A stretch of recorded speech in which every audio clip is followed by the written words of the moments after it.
course, but exactly in the western area, rural, right under, I can say you can describe Grafton now as an urban area. Is this a concern? If this can happen in Freetown, what is hidden in the provinces?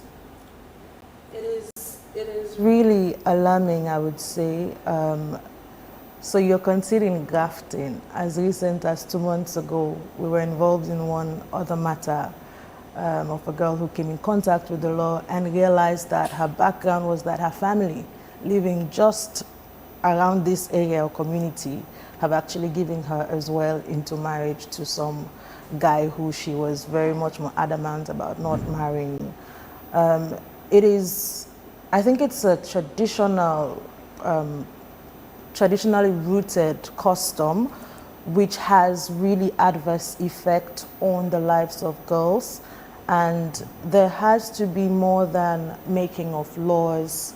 From what we are seeing, that it's more than making laws. There have to be implementation of these laws.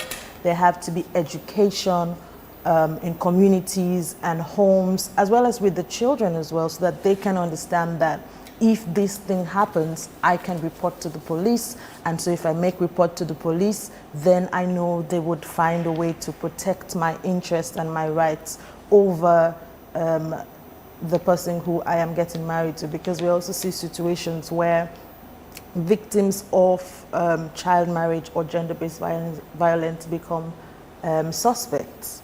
And so it's also that situation of being able to identify when a child is involved or when a girl is involved in a relationship that is not good for her, that is one that we could say is gender-based violence, because the court has now described child marriage as a form of gender-based violence. I think we have to do more.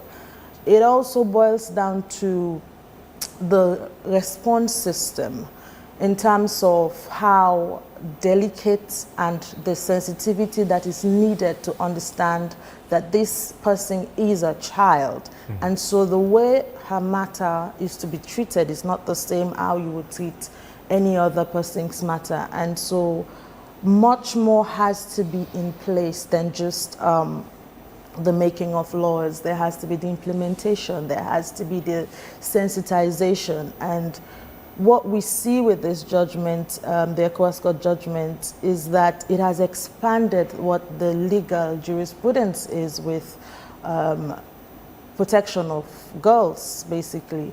Under this judgment, we see that there is a need for us to consider to incorporate as a mitigating factor gender-based violence issues to women and girls who come into contact with the law.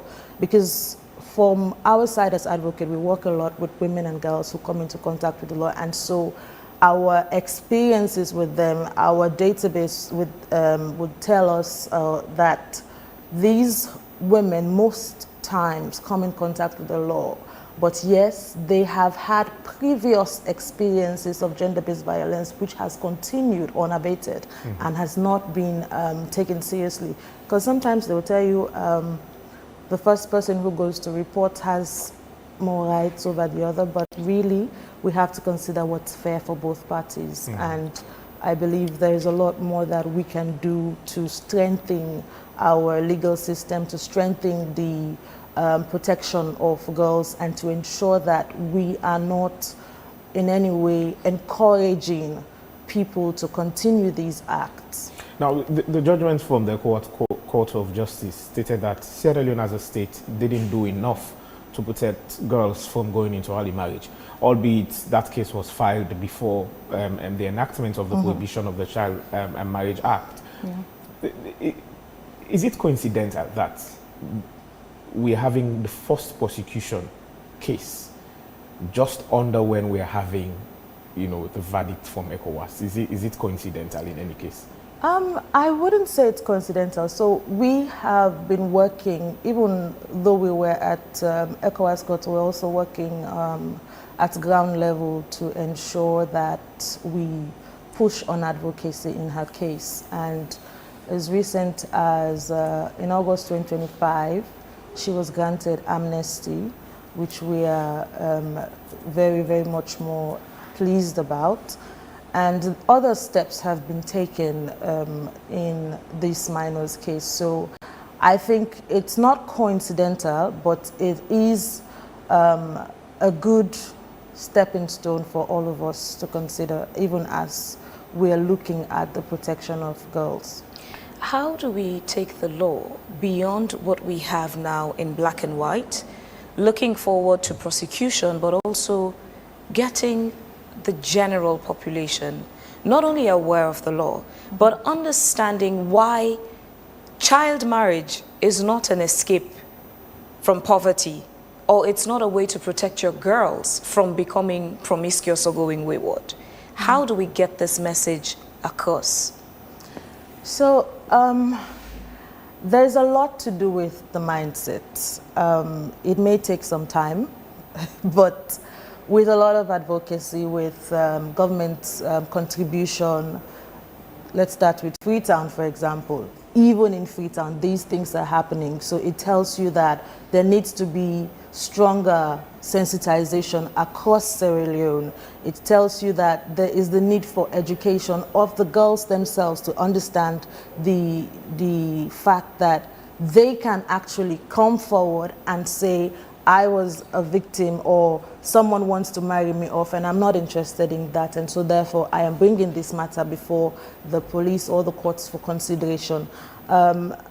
It's, like I said, it's not a one-day journey because of the fact that we cannot reach everywhere at the same time, but with robust community engagement, I think that we will be seeing a better situation with the protection of girls.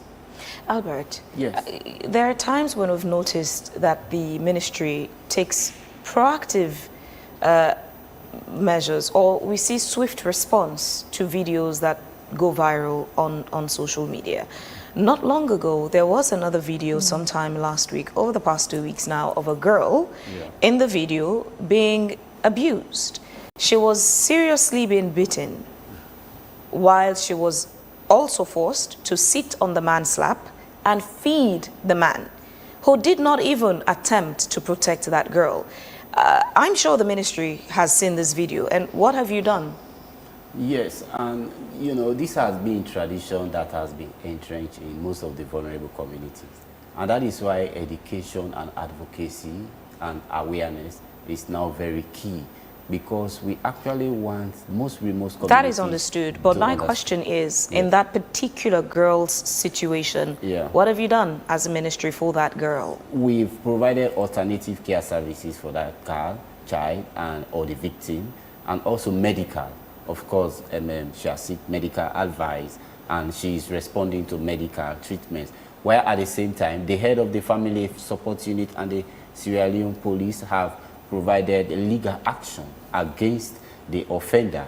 And as I speak, that offender is presently at the CID while awaiting for proceeding, because the file has been at the law officers, at the DPP, for legal action against that particular. So the ministry is actually trying to set examples of some of those cases to ensure that every child in Sierra Leone is being protected against all forms of abuse, violence, and exploitation. And this is why we don't work in isolation. We're working in collaboration with civil society organizations and also local structures like the local stakeholders, the community child welfare committees, and other structures that are within those remote areas where they can learn how to refer some of these cases. And at the same time, we don't treat it with levity.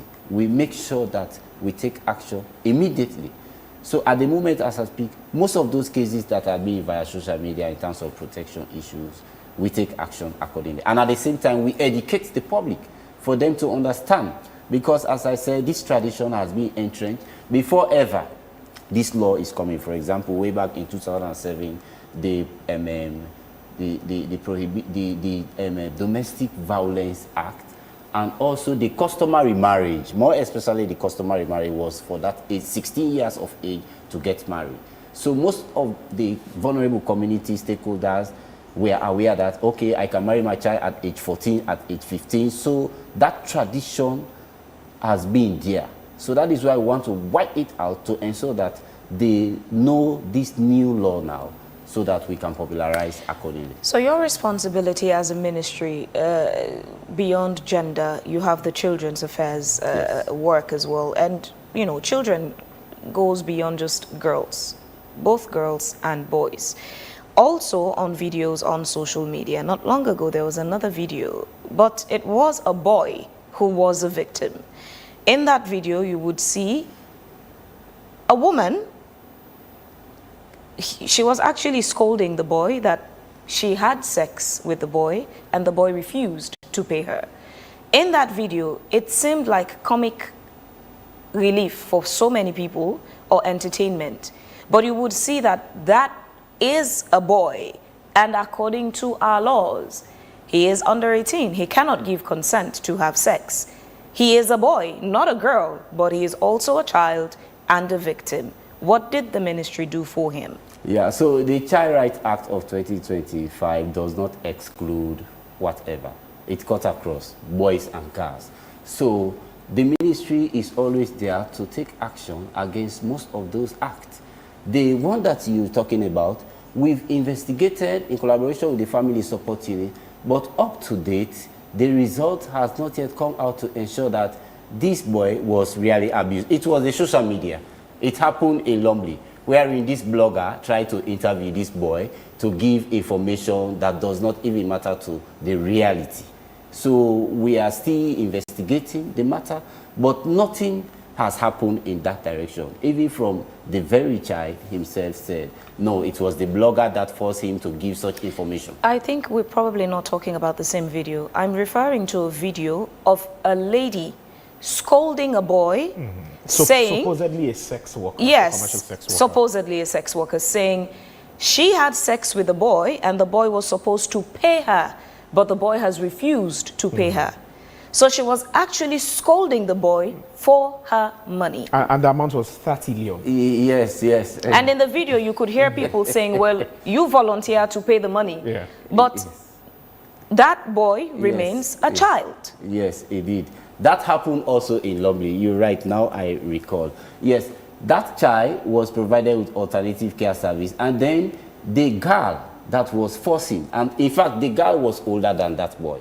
So the girl was actually arrested and then taken to the Lumley police station, actually to tell her that what she did was wrong, rather than to abuse that boy, to take him to a corner to have such bad practice. So we provided alternative care service for that boy to educate him, and actually we tried to trace his families, because, you know, poor parenting has been another issue. And that is why the Ministry of Social Welfare has this positive parenting strategy. Because of the poor parenting in most of these vulnerable communities, these are the challenges. So we are actually trying to educate the public to tell them that the Child Rights Act, it cuts across both boys and girls. It's a matter of rights. And these children have the right to protection. So even the girl that was abusing this child, legal action was taken against her. What is the data presently when it comes to child marriage before and after the enactment of the Prohibition of Child Marriage Act 2024? Before the prohibition of the act, the data was higher. Now that this act has been enforced and implementation is ongoing, has drastically reduced. As I speak now, popularization, most of the stakeholders have committed themselves to ensure that we work together collectively. Except maybe, yes, it's happening under the grass, but we are actually trying to educate the populace to ensure that we have 0% in the near future. But has it really reduced, or are people going into hiding? Because when you look at the act, it criminalizes everyone who is involved in the marriage of a child. The father, the mother, you know, the officiator of the marriage, those who even attend the wedding ceremony. So you have a situation wherein everyone who attends or who knows about that marriage might be a suspect in that case. Has it really gone down, or are people hiding and doing child marriages in secrecy? Yes, it has gradually reduced. It is not high, because we've already developed the regulations, and there were regional and district consultations with local stakeholders for them to actually understand the penalties behind this. We have child welfare committees in most vulnerable communities to educate them on the referral and the reporting mechanisms. And most of these cases, the first point of call is the family support unit and the local stakeholders. Of course, we work collaboratively. They have the statistics, but as I speak, the cases has not been reported, and even the child welfare committees in these vulnerable communities are working with the ministry and the police to ensure that whatever case that is being, they report accordingly. So even our protection, our newly recruited protection officers who have been deployed in most of these chiefdoms and the district are working with community structures. Are they enough to man those districts and those communities you're talking about? I'm asking because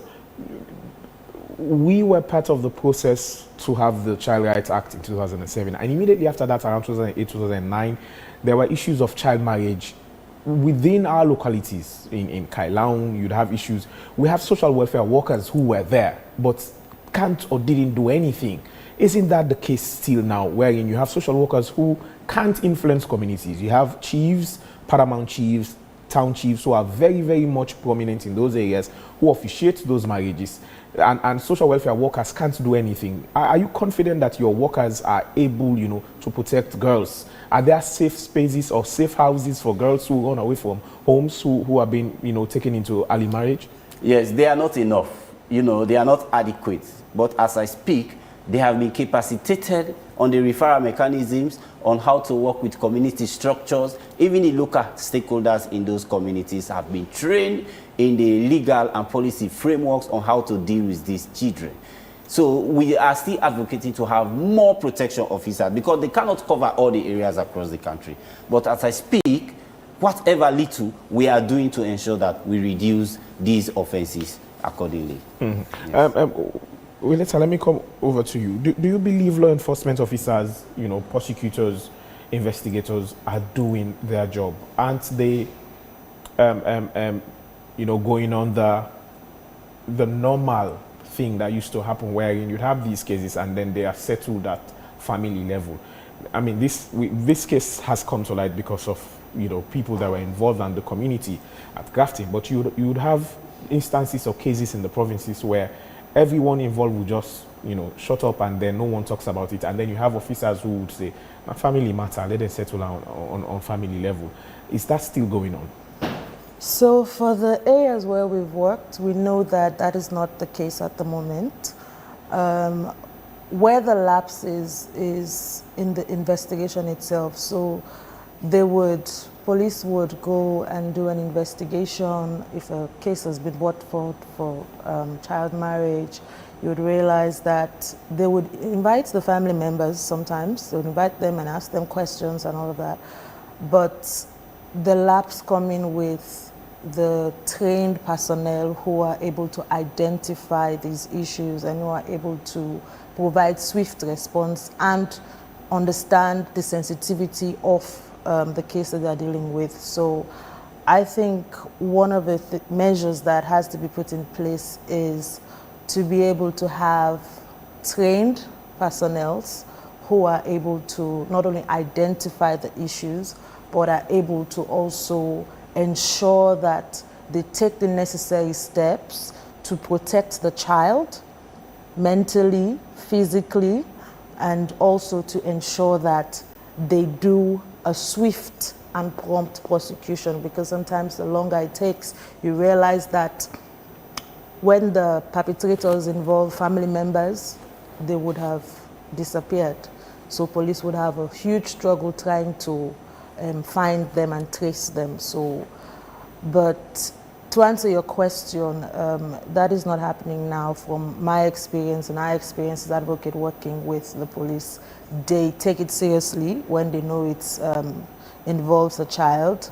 It's just with the investigations and processes that have gaps and lapses, which they need to strengthen to be able to achieve this goal that we now want to ensure that we firmly deter child marriages across Sierra Leone.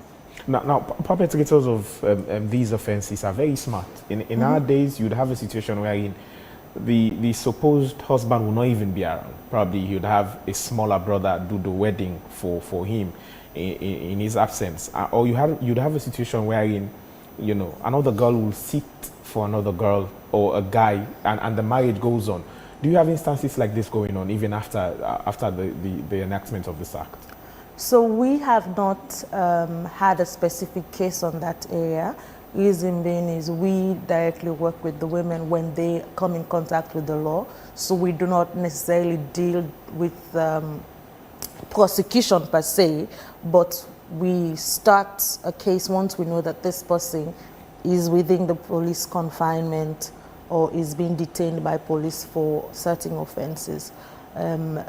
One of the things also that comes to my mind as we're talking about this is how we can strengthen our system, not just at the police station, but even with the court system.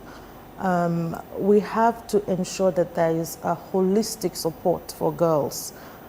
In some of these cases, as you would see that the case which we brought before the ECOWAS court is a case of an 11-year-old and it involves murder. There is a lot of traumatic experiences that they may have had, and so it's important that we also incorporate mental health assessment and advocacy. It's one of those things that is not taken very seriously, but we ought at this 21st century to start taking these things very seriously because it has a huge impact on the physical and mental well-being of the victims. So, as you say that, Willetta, let's come to you, Albert. She raised a very solid point.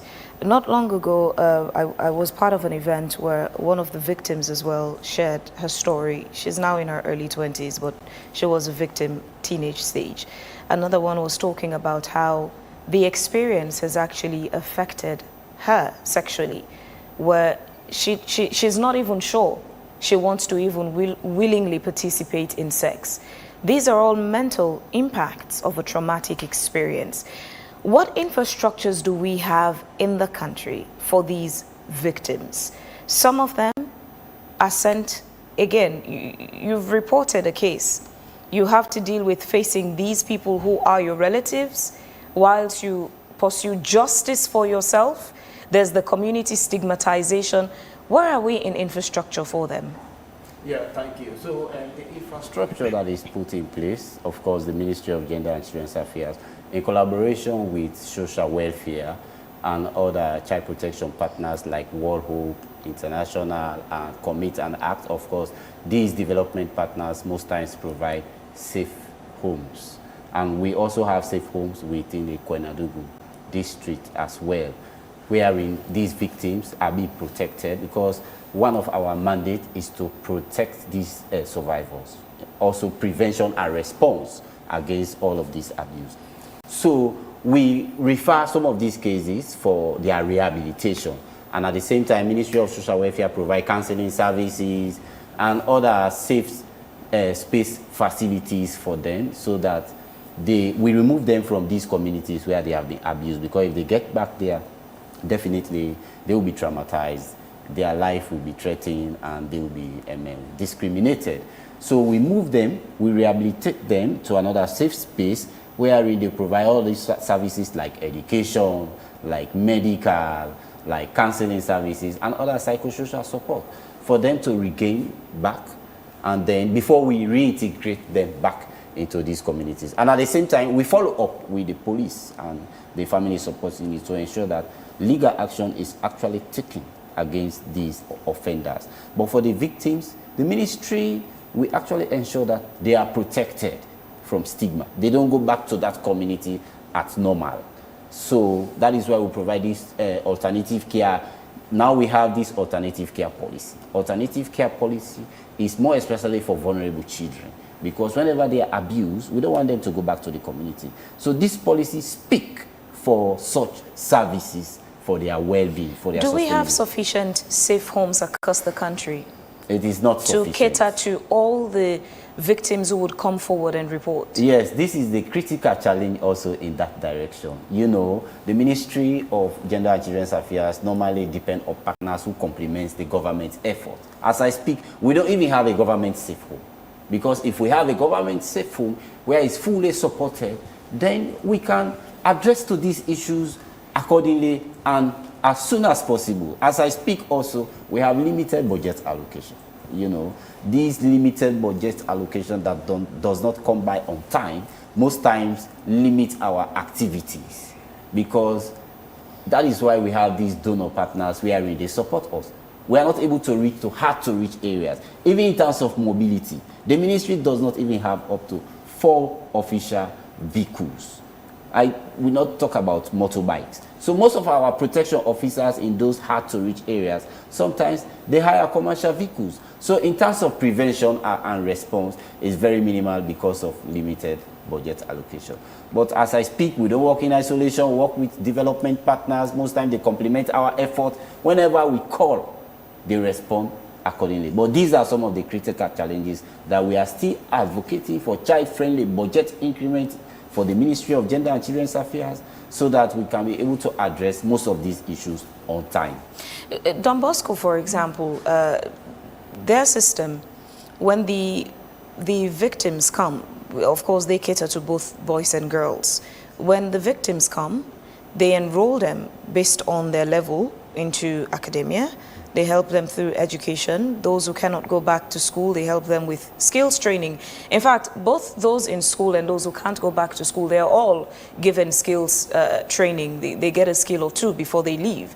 At a certain age, they move them out of the safe homes and give them a package to start afresh in life. That package includes rent. They help them get a private residence. They help them with a capital to start a business. That seems to be a structure that works very well for them. How can we replicate this scale? Yeah, if our budget is actually increased, then, and also the government pay attention to establishing government safe home, where in most of these facilities like what Don Bosco have, and then we can move forward. And that is why Don Bosco is registered with our ministry, and whenever we contact them on every protection issue, they respond accordingly. But as I speak, this is a critical challenge.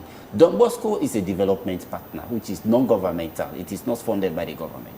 But if we have another structure like Don Bosco Fambu, where we have well-established with trained caregivers, then the ministry can be able to deliver most of these services accordingly. And most of these victims in those remote areas that are being compromised is because of these critical issues. So that is why we are still pushing to have a government safe home that is well established and maintained by the ministry, and then we can address these issues. What becomes of the children that are born out of this very troubling circumstance?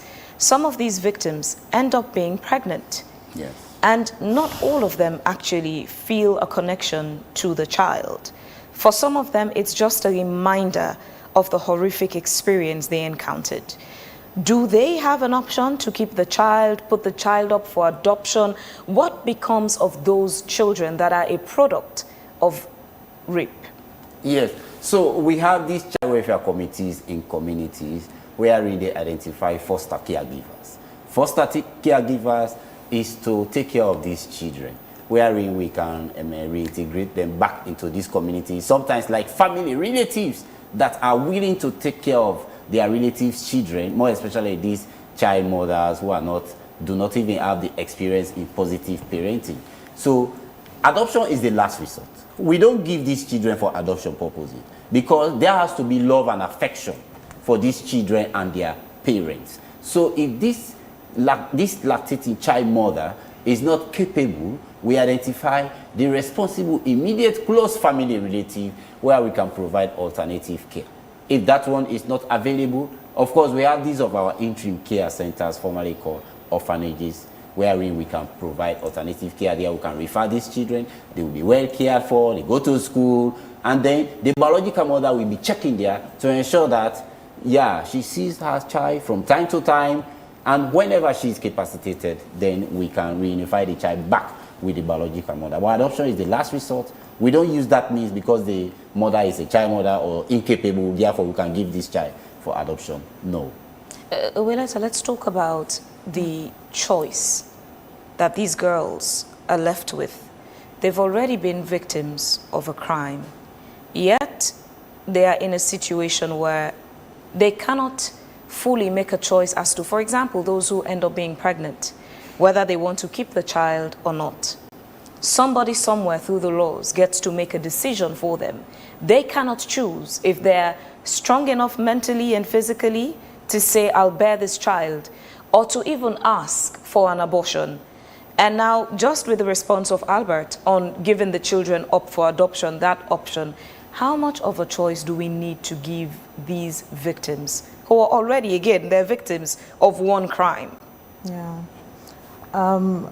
Like you said, there are very limited choices that are available to victims of rape, sexual and gender-based violence, and especially child marriage.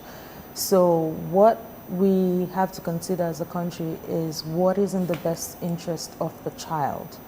That is what is paramount. So if the child feels that I have given birth to a child I cannot afford to look after, I feel very disconnected with that child, then we should have available safe homes for those children to go to. In the alternative, we also have to consider looking into the area of the law in how women can decide for themselves about what they want to do with their bodies. This has been a very controversial issue when it was raised with Parliament in relation to the abortion bill, or safe motherhood bill, as you put it. And I think it will continue to be a challenge given our cultural and traditional background, but we have to look at the realities in life and consider what is in the best interest of these girls and women.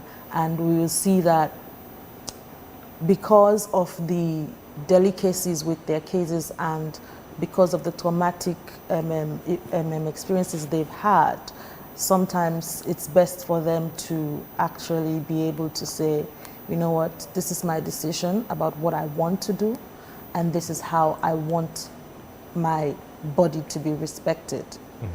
All right, now as we round off, let's look at the comments coming in so far on our Facebook page. Ambassador Paul Manpiking is asking, Mr. Albert, how closely are you working with paramount chiefs, section chiefs and local headmen to enforce this? If a local chief permits or settles a child marriage case traditionally, like let's say in Moyamba district, for example, how will the ministry handle that clash of authority without causing chaos in the community?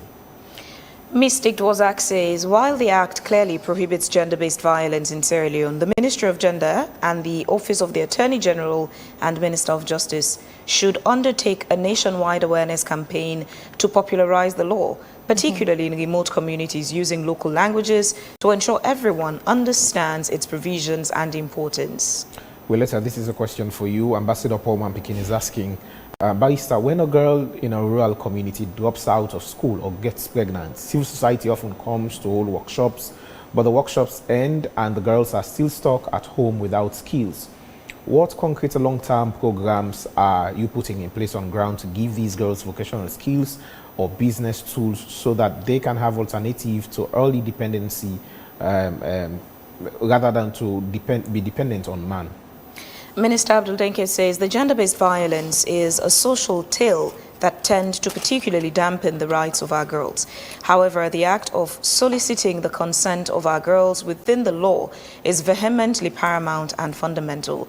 Their independent consent practically provides them to have the latitude to have independent ownership of their choices and decisions in the context of marriage. Their independent consent is always the watchword. And we later again, Ambassador Paul Manpiking is asking, the law says even people who attend or officiate the wedding can face penalties. In our communities, neighbors and local traditional or religious leaders attend ceremonies out of respect and communal solidarity. How are you going to educate ordinary community members so they don't unknowingly become criminals just by witnessing a local union? Last peek from my end, Ambassador Paul Uman Pikin again, he says, Albert and Barrister, if a child marriage is broken up by the authorities, or if a girl runs away to report her family, where does she go? Do we have safe, well-funded shelters and counseling centers right here in our communities, or will she be left homeless and facing anger from her family for exposing them to the law? And Ambassador Paul Mampiki say in communities like Pangbama or Geiboya and rural areas, many early marriages happen because a family is desperately poor, or a young girl gets pregnant and the family sees marriage as the only way to protect her dignity and financial future. If we look up lock up the father or the breadwinner for 15 years because of this, how is the rest of the family and the young girl herself going to survive? Those are the questions for you. Your response? Yeah, thank you. So I will start with how we work with the local stakeholders like the paramount chiefs in terms of addressing these child marriage issues. And of course, they have been fully involved. And in fact, the chiefs made pledges. They pledged to work with the government to end child marriage in Sierra Leone. In fact, from the initial, before the prohibition of the Child Marriage Act, during the development, there were several consultations at regional, at chiefdoms, at district level. The chiefs were involved, and they committed that we put our blessings to protect our children below the age of 18, that no one should be involved in any marriage. And if anyone involved, these are the penalties that will be accompanying. And at the same time, so we during the development of those acts and also the development of the regulations to enhance the effective implementation, the chiefs were fully involved. Even right now, we have the child-friendly version, the friendly version of this prohibition of the Child Marriage Act, to ensure that the layman understands. So the chiefs are fully involved. And that is why we have the child welfare committees in these communities. And the child welfare committees, who are the heads? They are the chiefs. And these chiefs, they coordinate the activities of that particular structure to ensure that these children are protected. So the chiefs and the local stakeholders are not at all excluded in that direction. And then in terms of officiating marriages, more especially in these remote communities, how to educate them. And that is why we go via social media, we educate the public. And now we have these regulations, we have the friendly versions. We need resources to go back into these remote communities to educate them and tell them about the penalties involved and the rights of the child, the protection, the referral mechanisms, and the reporting of most of these crimes in these communities, for them to actually understand that these are the laws, they are in place, and whatever crime, definitely you'll be well punished. Okay, so let me touch on the issue of skills training for children who end up with kids. So as civil society organization, we usually don't work in isolation. It is a huge responsibility and task to provide skills training for girls who come in contact with the law. What we see is that from our side at Advocate, for example, we do skills training, we help the children to do tailoring if that's what they're interested in, garment tie-dyeing, and we push forward funds towards those activities to keep them engaged. However, if we are to consider the totality of girls that are involved, our resources are not enough to help these girls to be independent. So it is also an opportunity for state institutions to consider in vocational and technical skills training so that they can encourage the girls that despite the fact that they have been subjected to certain or exposed to certain harm, they are still able to contribute to their own well-being and safety by the engaging in skills and other activities. In terms of the people who officiate child marriage or who out of courtesy based on an invitation goes to these marriages. I think the first thing I'll say is nowadays when you're attending a wedding, at least know if the person is above 18. That's the first spot you have to think about, because you would find yourself in violation of the law and expose yourself to becoming a suspect if you attend these type of weddings. So you have to first of all understand that the wedding I'm attending is the person above 18. If that's the case, then you are safe. If that's not the case, then you would be in conflict with the law. I think there was another question on, what was it now? Can you give me, there were two other questions that... Unfortunately, we're running out of time for this segment. Okay. Yeah. But as we round off, you want to say something else? Yes, there was another question where the report happened on child marriage, which I just want the public to know that the ministry has a 116 child helpline, which is free. Toll free for all networks? Yes. And of course, the nearest family support units in whatever community, they address these matters. The ministry has social workers there. And of course, you can reach to the ministry in any district offices, and then you can report these matters accordingly. And even in remote communities, the local stakeholders are aware. As I said, they pledged to support end child marriage. You can report there.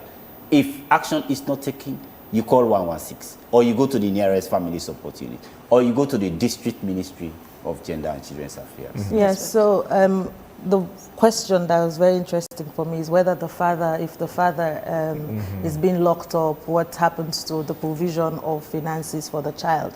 You have no business marrying a child. That's the first thing. So whether or not you're being locked up is because you have been in contravention of the law.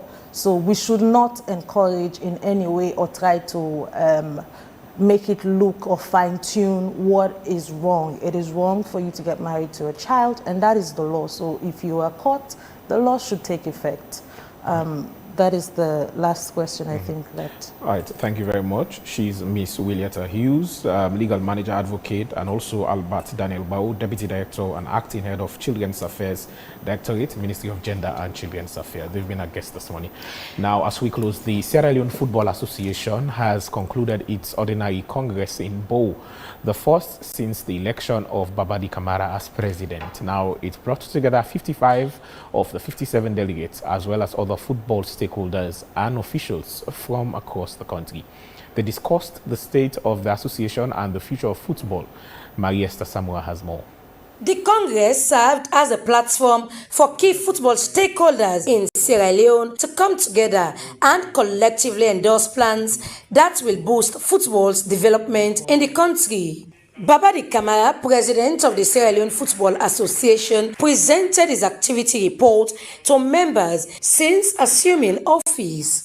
He informed them that the FA had undertaken a comprehensive internal restructuring aimed at improving institutional effectiveness. Kamara said they have delivered a landmark coaching safety program, advanced women's football, supported regional football associations with $50,000 annually, up from $15,000, and promoted youth football development. He furthered that his administration had inherited outstanding financial obligations totaling 1.8 million loans and $106,393,000, noting that significant progress had been made in honoring those debts. He maintained that they also inherited an overwhelming debt in liability. When we took over office in August 2025, we inherited liabilities and obligations. But we also inherited responsibilities. And I and my executive committee have been entrusted with the responsibility not to go into the past, but to take football to a different level. We have paid over $250,000 in liabilities since we took over. This range for debt all over this country. When we took over 600 million. Home Sweet in Freetown, comes to you, Rwanda, all over this place. And how we are this debt will cure when you receive operational funds. You receive money for this operation, but people were not paying. But at the same time, the monies were not recovered. In 2022, FIFA approved and released $216,000 United States dollars for furniture for the Sierra Leone Football Association Secretariat, including the hostels for our youth team. Distinguished delegates, only about $13,000 worth of furniture was supplied. The rest you can judge. In the just concluded audit by our independent auditors, it forms part of the management report that since 2022, Sierra Leone Football Association has failed to establish a clear communication on this matter. That is, to write the supplier who was paid to supply these items but could not deliver. Since then, nothing was done until we took office. Still, it remains to be an unanswered question and continue to hang over the credibility of Sierra Leone Football Association. The delegates recognized this year's gathering as the first professionally organized SLFA Congress to be conducted without any interruptions, disputes, or procedural obstacles. I think it's a very successful and peaceful Congress, and most of the things that were discussed is for the furtherance of football in a nutshell. So I think it's a very good one. I hope and pray that things that were discussed for the future would be done, and it will not take that long. But generally, I think it has been a very good one. To start with, this is my second Congress, and I believe I am so impressed with what I saw today, because we just concluded a Congress that is very peaceful, where we are able to communicate to ourselves in a very calm atmosphere. Everybody was able to understand what each other was saying. But quite apart from that, I am impressed with what the report that our newly elected president read to us, and I must say that's a lot for a sitting president who is not even up to 1 year yet in the seat. I want to say I am impressed, but most especially, I am impressed knowing that when you go to the Sierra Leone Football Association now, you now see female representation in top management level. We have a finance director who is a female. We also have a female football manager who also happens to be a female. I think that's a right way to start for us female, and it gives us hope for us women in football. The Minister of Sport took note of the amazing unity among the delegates and called on everyone to continue working hand in hand for the betterment of football in Sierra Leone. For this body to converge, to sit here and think about the things that will bring about success in football. It has always been contentious. It has always been full of problems, conflicts. But today, look at us seated here, cool and calm, listening to each other. Yes, and that is because the tenets of the governance are really manifesting themselves in the things of football. You have to continue with collaboration. And you have to continue with good governance, because these are the things that do prevent the rancor that we hear of, especially in football. And because we love football, we don't want to hear that rancor. Babadi Kamara encouraged every football stakeholder to set aside differences and cooperate for the shared goal of strengthening the sport. And so, from this podium today, I extend my hand to everyone, including those we agree with, those who criticize us, those who support us, and those who oppose us. Let us compete with ideas and not hate. Let's challenge one another without destroying one another. And this is so because when football wins, all of us wins, and when football loses, all of us lose. This year's Congress saw delegates setting aside formalities for a while, taking to the pitch in a match that brought sense of humor and togetherness. Maria Samura, All right, welcome back. Thank you very much, Maria Samura, for putting that report together. This is Wake Up Sierra Leone here on AYV Television and Radio. Be a part of the conversation on AYV News Facebook page. Utilize the comment section and drop a comment or question about what we're discussing. So next in the program for the final segment, it's politics. This morning, we're hosting Paul Kamara, a prominent Sierra Leonean journalist, human rights activist, and politician known for his fearless and often hazardous career confronting political corruption. In 1983, Kamara founded the Creole language daily newspaper For the People, serving as its longtime editor. He used the publication to aggressively criticize government corruption and abuse of power. Now, due to his fierce public advocacy and demands for a return to multi-party democracy, soldiers attempted to assassinate him in 1996. He was shot and had to undergo medical treatment in London. Kamara was jailed multiple times under Sierra Leone's historical seditious libel laws. Notably, he was sentenced to prison in 2004 after publishing articles criticizing President Ahmed Tijan Kaba of blessed memory. He was released in late 2005 after winning his case at the Court of Appeal. His advocacy earned him international accolades, including the US-based World Press Review International Editor of the Year Award and the Civil Courage Prize. Paul Kamara served President Julius Maada Bio in 1996 as Secretary of State for Lands, Housing and the Environment, and later served Ernest Bai Koroma from 2010 to 2016 as Minister of Employment, Youth and Sports. Later narrowed down strictly to Minister of Sports. Now this morning we will speak to Paul Kamara on his professional career, including his political ambition. Good morning, Paul Kamara. Thanks for joining us. Good morning. Thanks for having me. Let's talk about the accolade. You're one amongst few Sierra Leoneans who've had the opportunity to serve under two administrations in Sierra Leone. Let's talk about that experience. It seemed you had been given an opportunity to serve Sierra Leone in two different dispensations. How would you assess your impact and contribution to the development of Sierra Leone during those times you served? Well, I must thank both presidents for the honor to serve my country.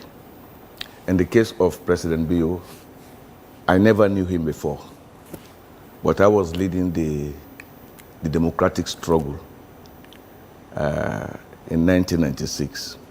And after the overthrow of Captain Valentine Strasser, I was invited to serve in his government. It was a difficult period. In the first instance, you are leading the pro-democracy struggle together with civil society movements, with women, you know, like Mrs. Zana Bangura, Miss Amy Smythe, Yasmin Juju Sharif, Miss Greenwood and others, you know. And to be called at that time, surprisingly, by President Bio, then chairman of the NPRC2, to serve his government was surprising. I mean, many people felt that it was a disappointment to civil society, to the struggle. And it took me 4 days to accept that position. I had to consult politicians like Dr. Abbas Bundu, late Hassan Gweshikanu, and late John Karifa Smart, Dr. John Karifa Smart, Sani Sise, and a few others. And most of them told me to take the job. Only one person told me to turn it down, and that person was Dr. Abbas Bundu. And but eventually, on the 4th day, I got a visit from Mrs. Zana Bangura. and that both of us should visit the American embassy. And there I met the second in command of the UN embassy. And he told me not to be worried because we are privy to documents from President Bio that in fact the coup took place because the process of the pro-democracy struggle was to be aborted, by Strasser. And it was on that basis that I took the job. And in fact, if you can remember, it took 4 days before he announced his cabinet, which normally, when a coup takes place in any country, either that day or the next day, you'll hear the cabinet. And I served him, I went all out to make sure that, we win, the democratic struggle. And of course, February 26, 1996, the people of this country voted for multi-party democracy. But unfortunately, that night, I was shot. I survived an assassination attempt after multiple operations in Why do you think you were a London. target of assassination? Because you see, when the coup took place, President Bio brought his own team. And there was Samura Kamara. I think because he was recommended by the Commonwealth or the World Bank. There was Dr. Sam Sise also, he was agriculture. And it was a mixture of civilian and military personnel, And I was very critical, even in cabinet. I always maintained my stance, and even when I was I was serving him, I was still active, working with civil society movement. And I didn't hide it. In fact, before I took the job, I held a press conference and said I would resign February 26, 1996, if elections were not held. So I didn't go there for money or for anything other than to ensure that the democracy we fought for over the years materializes, and indeed. It's been 3 different sectors you've been able to navigate, and 2 of those sectors really don't sort of sit right with politics. Being a civil society activist, being a journalist. These are not 2 professions you come from and enter into politics with a smooth transition, especially as we've seen in current day. What becomes of your reputation is finger pointing that you were actually an operative of that side you're serving undercover while you pretended to be an activist or journalist. That transition must have been a tough one. Let's talk about it. How were you able to come from civil society journalism space and you still served under 2 administrations? Well, it was not difficult. First of all, you've established yourself as a credible newspaper journalist. And like you mentioned, I went, every government from Shaka Stevens jailed me, or I faced other forms of persecution. So if you are determined, to serve, as a journalist and also to serve as a public servant, some people might see it as a difficult transition in the sense that, why did you take the job? You are a journalist. But what people also forget that what ties up democracy is the press. Without the press, there is no democracy. So on that issue, that I believe was the reason why, people like Mrs. Anna Bangura and others, I consulted, or who consulted me, who, finally made me to take up the job. Because if you are a journalist, you are guided by the truth. You are guided by patriotism. You would expect that of journalists and civil society activists. But let's compare your time then, when you came from those 2 sectors and served, to now, What we've seen is there are people who were once journalists or civil society activists, and the integrity they sort of displayed back then when they were either journalists or civil society activists, it seems like they're now two different people. Fast forward to when they have either political appointments or political party positions, they don't seem to carry themselves as people who were once civil society activists or journalists. For some people, they would tell you they have become like the rotten politicians. Why is that the case? Why can't you come with the same hat and still carry the integrity and characteristics of an activist or journalist, even when you now serve as a politician? I quite agree with you. You know, it's not a question of when the fox says the grapes are sour because he couldn't get them. In my own case, I remember after serving for about a few weeks, President Bio called me at State House and said, look, he has been observing what I've been doing in my ministry. And he congratulated me. I served for 33 days. And within those days, those 33 days, I dedicated myself to see how much I could do to live up to expectations, to live up to my boss, you know. In the first place, I didn't take a salary. I refused a salary.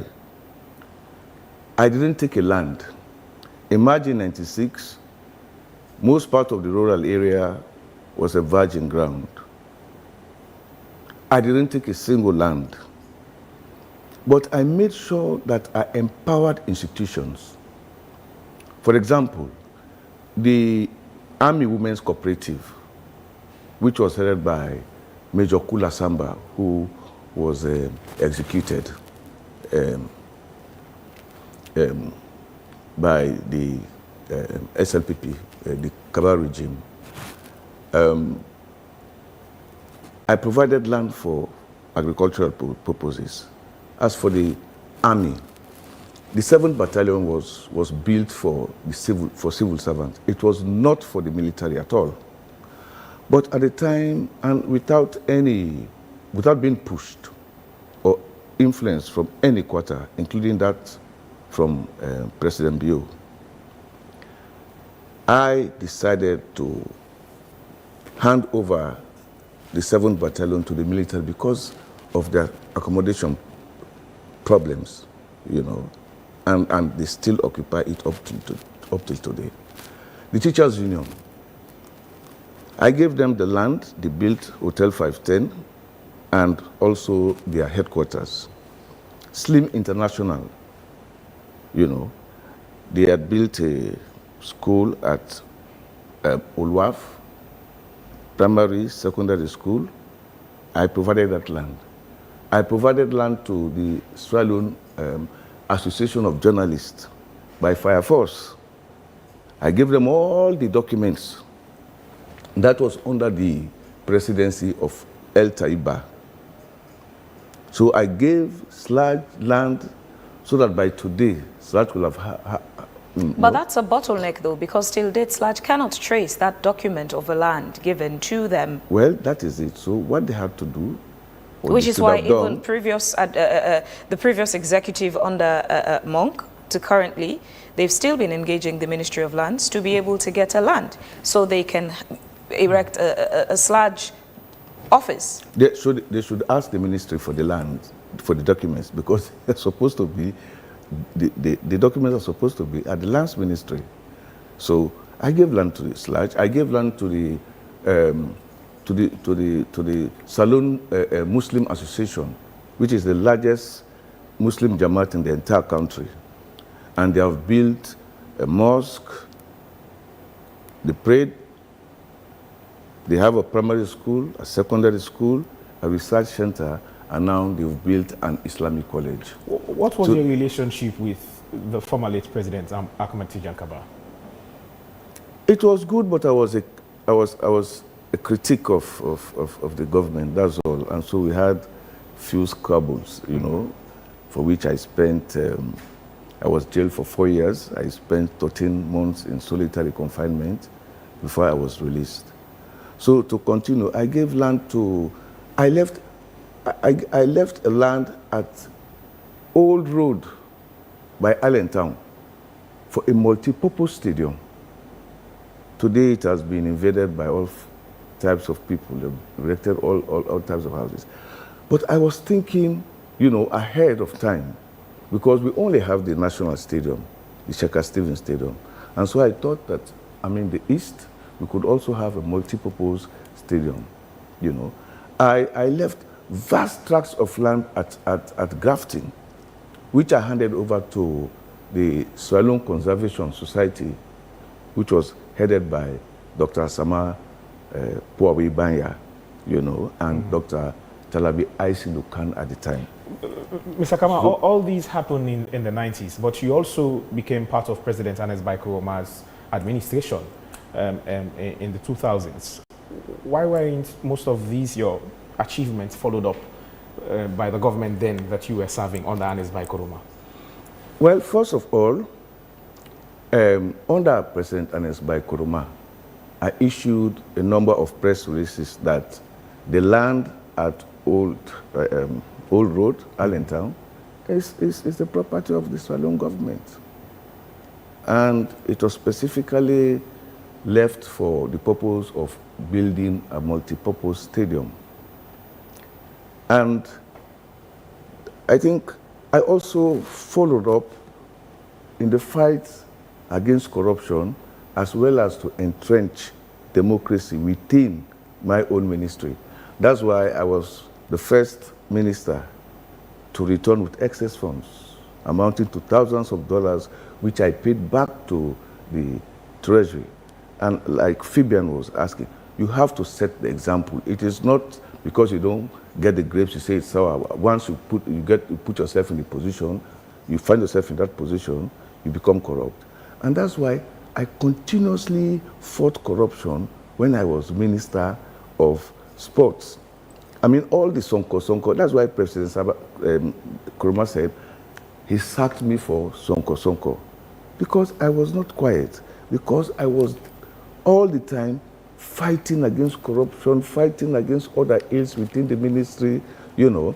And if you also observe, my minister actually clinched the highest accolade in the sense that when will Sierra Leone attain that rank of 7th position in Africa and 50 in CAF, today we are about 130 something or something like that, 20 something, I don't know. Then, imagine from the time I served President Koroma, it's over maybe 10 years and more now, you know, with his government. But still, that record I set is unbeatable.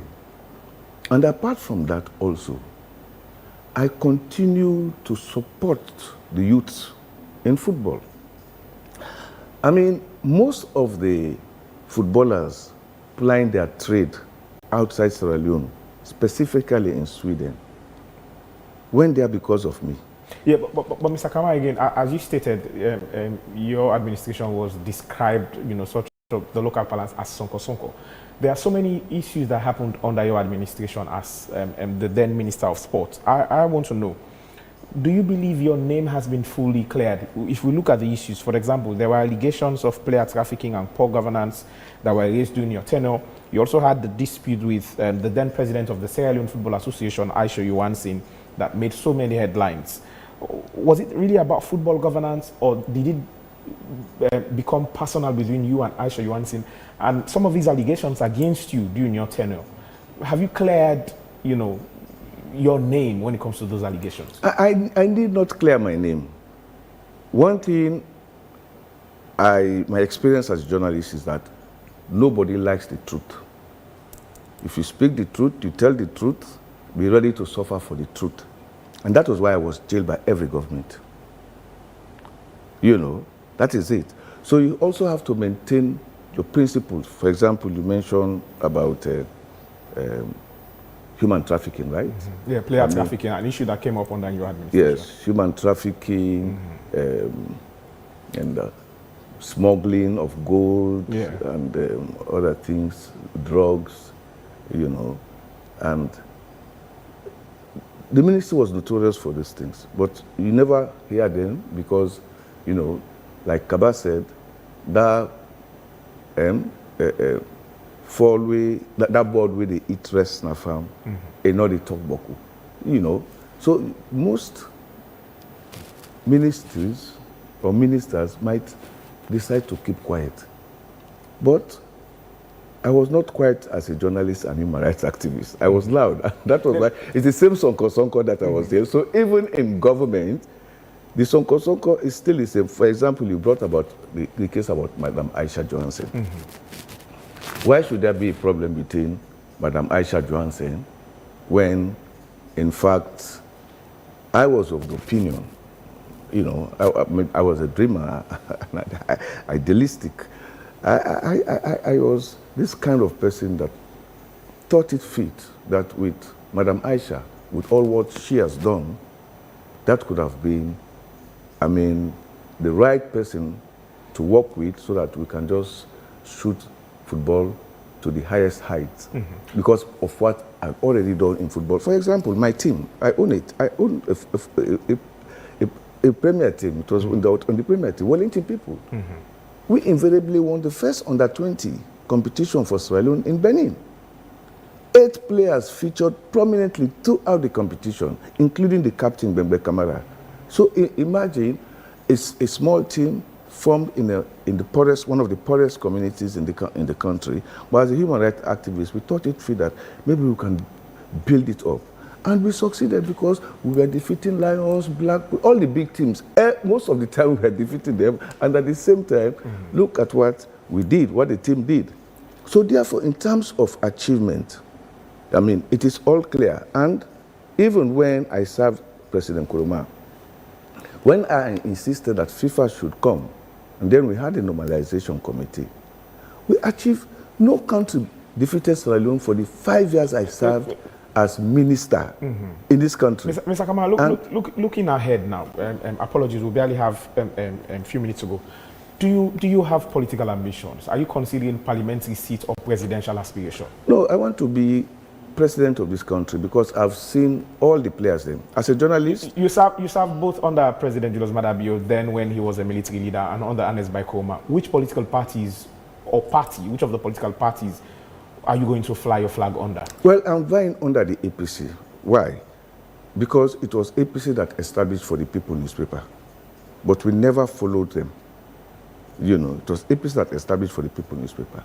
And For the People newspaper became the most credible newspaper because we answer to no party, we answer to the people.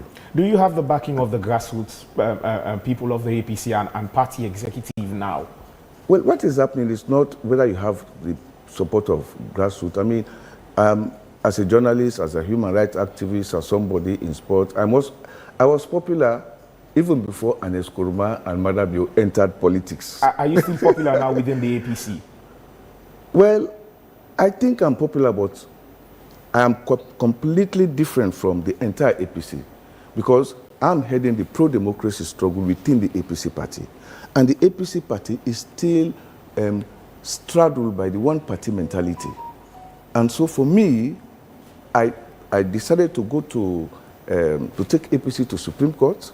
I took APC to PPRC. And in all these cases, I actually knew I was on the right, but I was denied justice.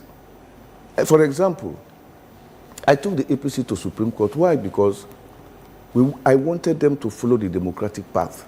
I wanted them to adhere to the orders of Justice Fisher to conduct democratic elections and to make sure that anybody who wants to contest the election must be of good public standing. The people Most of those people that are contesting, I know, are not in good public standing. Wouldn't executive members of the APC see your previous actions against the party as enough reason not to vote you or even allow you to become the flag bearer? No, that is it. You must expect that we fight against that that which is good in this country. We don't want anything that is good. All what we want is to just continue to destroy the country, to continue the corruption, to continue to display injustices within the court system. We don't want anybody who stands out for the truth. If, for example, I serve Madabio and Madabio respects me, I served Anes Kuruma. When Anes Kuruma sacked me, my wife told me to go to State House and to thank him. We went there, and Anes Kuruma said, "You are an excellent minister. You know, you are sincere, you are honest, and I mean, you are not like others who, I mean, come to me to ask for this contract, one favor or the other." So if Madabio says I'm excellent, and President Kuruma says I'm excellent, and I'm not found wanting by any, whether it's white paper, whether commission of inquiry, and the SLPP investigated me under Valcolia, I was not found wanting. The APC investigated me under Ademakoli, I was not found wanting. The APC Parliament invited me 7 times in a year, just in 1 year, to probe me for corruption. I was not found wanting. And I've always stood for democracy. If I'm the #1, you know, pro-democracy activist in this country, and we want democracy to come to this country, I don't think there's anybody in the APC that can bring democracy, because what is happening now, everybody is leaning towards Anes Kuruma's one-party, mentality, that we must defy, you know, the law as stated by Justice Fisher to conduct free and fair elections, which they refuse to do. And let me tell you one thing. Yesterday, I was reading this WhatsApp something, and Honorable Mara, Lahai Mara, of, I think, Koinadugu district, he made a startling confession. He said that the APC executive ganged up against the pro-democracy movement within the APC party. They ganged up against NRM. You see, I launched the NRM. I gave the motto for God and country. And I advocated, you know, I pushed the NRM. I created an ideology around the NRM for which the APC executive felt I was a threat. So actually, they decided to gang up against the democracy activists within the party. And this is the situation. We want APC to go democracy. We think that if APC doesn't go democracy, if APC does not respect the rule of law, you know, then it is no different from SLPP or any other party that has ruled this country. So we want the APC to be a different party to lure the youths. In fact, I'm respected by the youths. We're out of time for this edition of the program, but this is what we want to thank you very much for being part of the program this morning, for being a guest. This is where we'd like to end today's edition of the program, but we end informing you that Bo Rangers we are the champions for the Sierra Leone Premier League, just to rub it in your face, and Ambassador Anthony Navo Jr.'s face as well, that Bo Rangers, we are the champions for the Leone Rock Sierra Leone Premier League this season. Well done, Team Bo Rangers. We did it. Many thanks to our viewers, many thanks to our audience, many thanks to all of you for your contribution this morning. We say many thanks to our sponsor, Wakeup Commercial Bank, for sponsoring the program this morning, and other advertisers. Until we meet again, I'm Bokari Matia. And I am Phoebe Swale. Have a lovely day and a productive week. Take care and bye for now.